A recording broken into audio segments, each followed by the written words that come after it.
今回のテーマはインターバルです。音と音との距離のことをインターバルと言います。インターバルというのは、スケールやコード、ハーモニーなどの構成要素となるとても大切なパーツなんですよ。インターバルは2つのステップで理解することができます。ステップ1、2音間の距離を測ります。まず、起点の音から他の音までどれくらい距離があるのかを調べます。ステップ2、クオリティを分析します。2音間の距離が分かったら、響きのクオリティを見極めていきます。インターバルにはそれぞれカラーがあり、それらの組み合わせによって私たちは音楽から緊張感や開放感など様々な情報を感じ取ることができているんですよ。1、2音間の距離を測る。インターバルはメジャースケールをベースに考えていきます。今回は C メジャースケールの中で解説していきますが、考え方は12種類すべてのメジャーキーに当てはまるものとなっています。さて、まずはトニックの C から順に番号を振っていきます。1、2、3、4、5、6、7、8。8は1音目と同じ音ですが、8とすることで1オクターブ上の音であることが強調されます。では C から他の音までの距離をどのように呼ぶのかチェックしていきましょう。まず1音目同士はユニゾンと呼びます。同じ音同士なので距離は0ですね。1音目から2音目はセカンドと言います。1音目から3音目はサード。1音目から4音目はフォース。1音目から5音目はフィフス。1音目から6音目はシックス。1音目から7音目はセブンス。1音目から8音目はオクターブ。オクターブに関しては1音目と同じ音同士なのでオクターブユニゾンとも言いますよ。ではキーを変えてみましょう。こちらは F メジャーキーです。キーシグネーチャーは B フラット。ではまず F メジャースケールの全音と半音の組み合わせを確認していきましょう。全音、全音、半音。B の音にはフラットがつきますね。そのままフラットを忘れて横の B に行くと全音になってしまい、これだとメジャースケールにならないので×です。B は必ずフラットしましょう。そして全音、全音、全音、半音。F メジャーキーのキーシグネーチャーは B フラットですので、そこだけ見落とさないよう注意です。次にスケール内の音それぞれに番号を振ります。それでは2音間の距離を測ってみましょう。トニックの F からオクターブ上までいきます。まず1音目同士はユニゾン。1音目と2音目はセカンド。1音目と3音目はサード。1音目と4音目はフォース。4音目はフラットがついていますが、ポイントはフラットやシャープなどに惑わされないことです。鍵盤上だけで見てしまうと、B フラットは A シャープとも考えられますよね。A シャープの場合、サードとなってしまうので、これでは×です。必ず鍵盤上の見た目だけで判断せず、五線上で半音同士がいくつ離れているのかというところに着目しましょう。では、フォースに続いて、1音目と5音目はフィフス。1音目と6音目はシックス。1音目と7音目はセブンス。そしてオクターブユニゾン。ととこのようになりました。こんな風に1オクターブ内に収まるインターバルのことをシンプルインターバルと言います。さらにオクターブを超えるインターバルというのもありまして、それをコンパウンドインターバルと言いますよ。コンパウンドインターバルはシンプルインターバルに続いてそのまま9th、10th、11th などと呼ぶこともありますし、オクターブプラスシンプルインターバルで考えることもできます。例えば、9th であればオクターブプラスセカンドと同じ意味ですし、11th であればオクターブプラスフォースと、このような考え方ですね。それではまとめに入っていきましょう。インターバルを測るときはメジャースケールをベースに起点の音から他の音までいくつ離れているのかを確認していきます。ポイントはシャープやフラットに惑わされないことです。鍵盤上の見た目のみで測らず、必ず五線上で見た時の感音名で判断しましょうね。呼び方は1音目同士をユニゾンとして、セカンド、サード、フォース、フィフス、シックス、セブンス、オクターブユニゾンとなります。また、1オクターブに収まるインターバルをシンプルインターバル、1オクターブ以上のインターバルをコンパウンドインターバルと言いました。では、2音間の距離の測り方については以上となります。2、クオリティ。A、パーフェクトインターバル。今回はインターバルの持つクオリティについて分析していきたいと思います。2音間の距離を数えることができたら、今度は響きの種類によって8つのインターバルを2チームに分けていきます。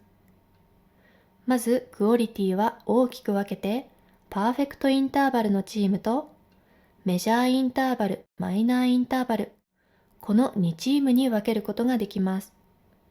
では、はじめにパーフェクトインターバルから見ていきましょう。パーフェクトインターバルというのは、振動数の比がシンプルで、よく溶け合うクリアな響きを持っているのが特徴です。メジャースケールの中では、ユニゾン、フォース、フィフス、オクターブ。この4つがパーフェクトインターバルにあたります。鍵盤上で見ると、C メジャーキーの場合、起点の C に対してオレンジ色の部分がパーフェクトインターバルにあたります。呼び方は、パーフェクトユニゾン、パーフェクトフォース、パーフェクトフィフス、パーフェクトオクターブとなりますよ。インターバルはどれくらいあるのかというところですが、まずパーフェクトユニゾンは同じ音同士なので、音同士の距離は0。パーフェクトフォースは全音全音半音分。パーフェクトフィフスは全音全音半音全音分。パーフェクトオクターブは半音12個分であり、全音6個分となっています。さらに、パーフェクトインターバルは半音分広がったり狭まったりすることでその呼び方が変化します。パーフェクトフォースを例に挙げてみましょう。パーフェクトフォースのインターバルは全音全音半音分でしたね。では、ここで F にシャープをつけて半音分インターバルを広げてみましょう。この状態をオーギュメンテッドフォースと言います。重要なのは2音間が半音分広がるということです。なので実は方法がもう一つあります。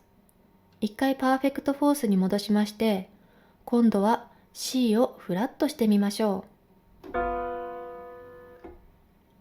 この状態も下に半音分広がったと考えることができるので、オーギュメンテッドフォースとなります。では次にパーフェクトフォースを半音分狭めてみましょう。F にフラットをつけます。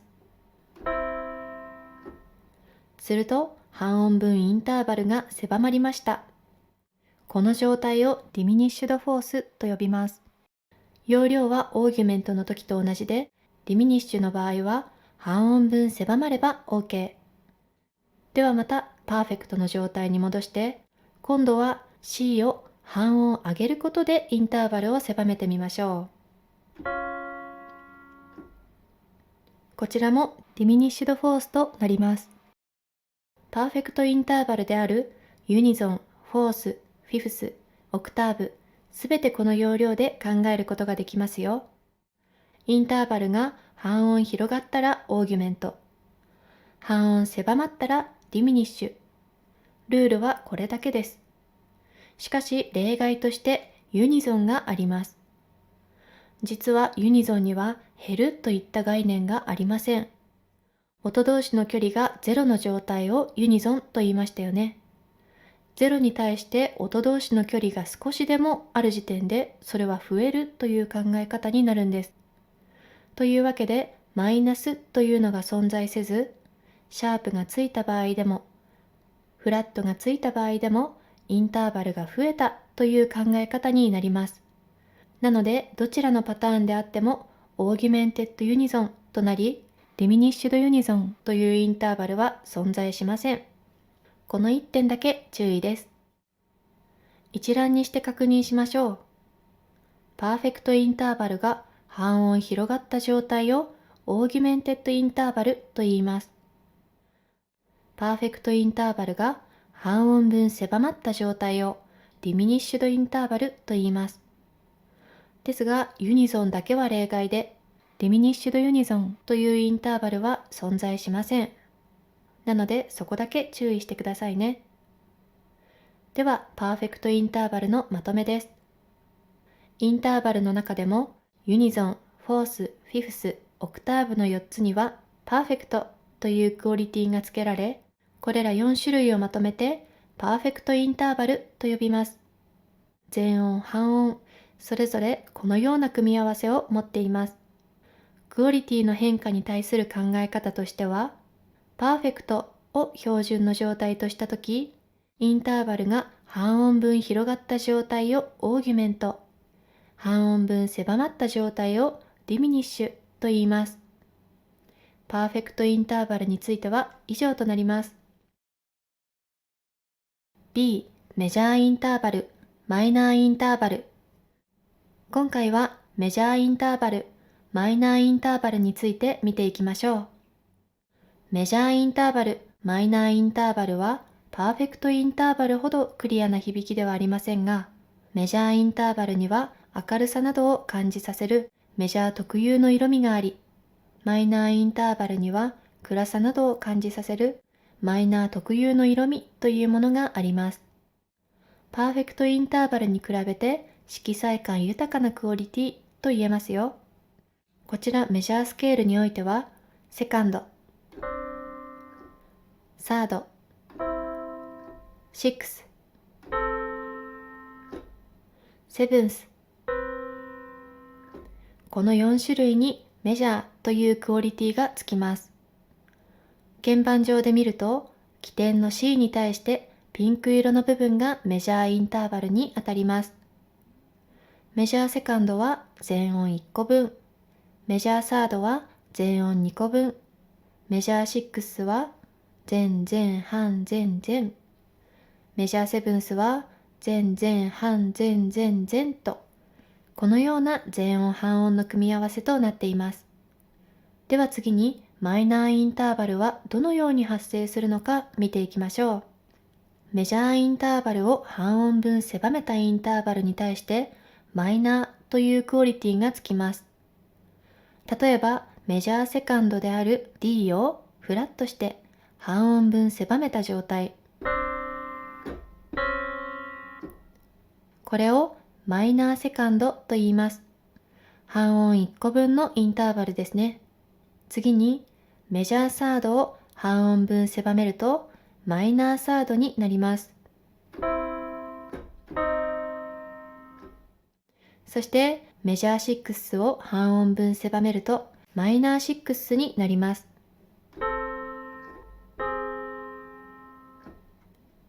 メジャーセブンスを半音狭めるとマイナーセブンスになります。では改めてメジャーとマイナーのインターバルを見比べてみましょう。インターバルの一番最後を見てみると、メジャーよりマイナーの方が半音分インターバルが狭まっていることがわかりますね。この半音の違いがメジャーらしさやマイナーらしさを決めているというわけです。さて、このメジャーとマイナーですが、パーフェクトインターバルの時と同じように、さらに半音分広げたり狭めたりすることで、クオリティが変わってくるんですよ。先ほどのスライドに戻りましょう。メジャーインターバルを半音分狭めると、マイナーインターバルになりましたね。そしてここからさらにマイナーインターバルを半音分狭めると、ディミニッシュドインターバルとなります。ということはその逆もありそうですね。一回メジャーインターバルの状態に戻しまして、メジャーインターバルを半音分広げましょう。するとオーギュメンテッドインターバルとなります。オーギュメントやディミニッシュが出てくるのはパーフェクトインターバルの時だけではないんですね。それではメジャーインターバル、マイナーインターバルのまとめです。セカンド、サード、シックス、セブンスはメジャー、マイナーといったクオリティを持ちます。起点の音に対してインターバルが広い状態をメジャーインターバルと言い、狭い状態をマイナーインターバルと言います。さらにメジャーインターバルが半音分広がった状態をオーギュメントと言い、マイナーインターバルが半音分狭まった状態をディミニッシュと言いますよ。さて、パーフェクトインターバルを含め、すべてのインターバルの関係を図にまとめるとこのようになります。重要ポイントは、どんなにインターバルが変化しても、パーフェクトインターバルがメジャーインターバルやマイナーインターバルに変わることは絶対にありませんし、その逆もないということ。また本編では取り上げませんでしたが、実はインターバルにはもう2種類ありまして、1つ目はオーギュメンテッドインターバルをさらに半音分広げたダブルオーギュメンテッドインターバル。もう一つはディミニッシュドインターバルをさらに半音分狭めたダブルディミニッシュドインターバルと言います。どちらにしてもルールはこれまでと同じですよ。クオリティについては以上となります。3. インバージョン。音の上下関係を置き換えることをインバージョンと言います。同じ音の組み合わせでも上下関係を変えるだけでサウンド感がガラッと変化するんですよ。インバージョンは1オクターブ内に収まるシンプルインターバルで考えていきます。では E と C のインターバルを例に挙げてみましょう。2音のうち高い方の音を1オクターブ低くするか、2音のうち低い方の音を1オクターブ高くすることをインバージョンと言います。実はインバージョン前の元のインターバルとインバージョン後のインターバルは合わせて1オクターブの関係となっているんですよ。例えば例に挙げた E と C はもともとマイナーシックスインターバルです。そこにインバージョン後のメジャーサードインターバルを足すと1オクターブとなりますね。もう片方も同じで、元のマイナーシックスインターバルとインバージョン後のメジャーサードインターバルを足すと1オクターブとなります。インターバルというのはこのように決まったパターンで変換されます。それでは2音間の距離とクオリティとで分けながら他のインターバルがどのように変換されているのか詳しく見ていきましょう。では2音間の距離の変換から。条件はインバージョン前とインバージョン後のインターバルが合わせて1オクターブの関係となること。先ほどの例からいきますと、6はサードに変換されました。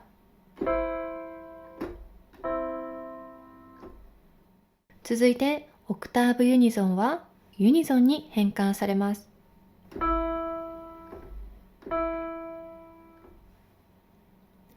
セブンスはセカンドに、フィフスはフォースへ。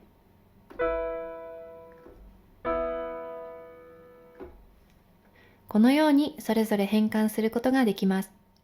いずれも1オクターブ内に収まりましたね。では、それに伴うクオリティの変化について見ていきましょう。まずはメジャーインターバルとマイナーインターバルですが、はじめの例では6のクオリティはマイナーにあたり、インバージョン後のサードのクオリティはメジャーとなっていましたね。つまり、インバージョンによってメジャーはマイナーに、マイナーはメジャーに変換されます。次にパーフェクトインターバルですが、インバージョン前のフィフスも、インバージョン後のフォースも、クオリティはパーフェクトのままとなります。順序を入れ替えたとしても、クオリティは同じで、パーフェクトのままとなりますよ。では、ディミニッシュとオーギュメントではどうでしょう。ディミニッシュドフィフスは、インバージョン後、オーギュメンテッドフォースとなります。足すと1オクターブとなりますので、つまりインバージョンによってディミニッシュはオーギュメントに、オーギュメントはディミニッシュに変換されるというわけです。2音間の距離にクオリティがついたとき、メジャーはマイナーに、パーフェクトはそのままパーフェクトに、オーギュメントはディミニッシュに変換されるということでした。それではまとめです。インターバルの高い方を1オクターブ低くしたり、低い方の音を1オクターブ高くして音の上下を置き換えることをインバージョンと言います。インバージョン前のインターバルとインバージョン後のインターバルは合わせると必ず1オクターブとなります。そしてインバージョン前とインバージョン後のインターバルは2音間の距離とクオリティそれぞれこのように変換されました。それではインターバルについては以上となります。